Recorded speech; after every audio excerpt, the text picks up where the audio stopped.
폴란드가 또 총대를 매는 모습입니다. 탱크에 이어 전투기도 우크라이나에 제공할 수 있다는 뜻을 밝혔습니다.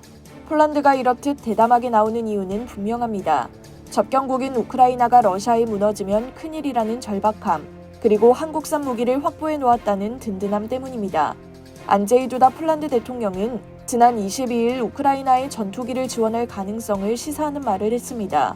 두다 대통령은 이날 CNN 인터뷰에서 첨단 무기는 러시아 침공에 맞서 우크라이나를 방어하는 핵심이라고 강조한 뒤 전투기도 여기에 포함되느냐는 질문에 필요하다면 당연하다고 답했습니다.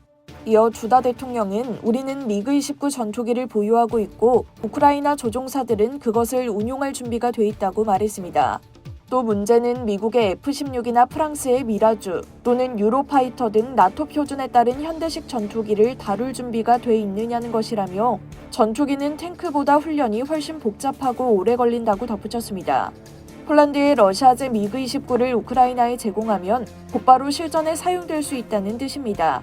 다른 전투기 훈련에 대해 언급한 것은 서방의 전투기 지원이 하루라도 빨리 이뤄져야 성과를 낼 수 있다는 의미로 해석됩니다. 미그-29를 아낌없이 내줘도 폴란드는 불안하지 않습니다. 이미 미그-29를 대체할 전투기를 확보해 놓았기 때문인데요.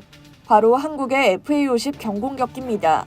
폴란드는 지난해 7월 말 K2 전차, K9 자주포와 함께 FA-50 경공격기 48대를 수입하기로 총괄 계약을 맺은 뒤 9월 중순 이행 계약을 체결했는데요. 48대 중 12대는 올 하반기에 인도되고 나머지 36대는 2025년 하반기부터 2028년까지 순차적으로 공급될 예정입니다.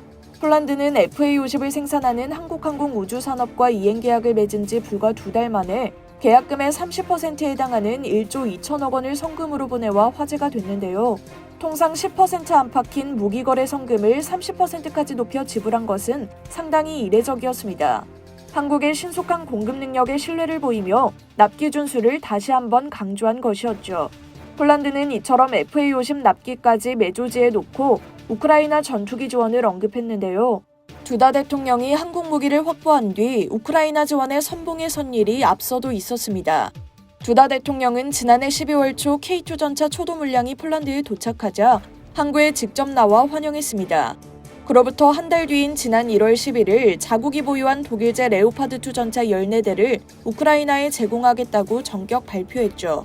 우크라이나는 지난해 말부터 서방의 탱크 지원을 호소했는데 미국과 독일은 확전을 우려해 손사래를 치는 상황이었습니다. 하지만 한국 전차를 받은 폴란드가 기존 전차를 지원하겠다고 적극 나서며 서방의 동참을 촉구했습니다. 이렇게 폴란드가 앞장서 분위기를 주도하자 영국이 챌린저2 지원을 공언한 데 이어 눈치만 보던 미국과 독일도 결국 주력 전차인 에이브럼스와 레오파드를 우크라이나에 지원하기로 결정할 수밖에 없었습니다. 이상 월드디펜스였습니다.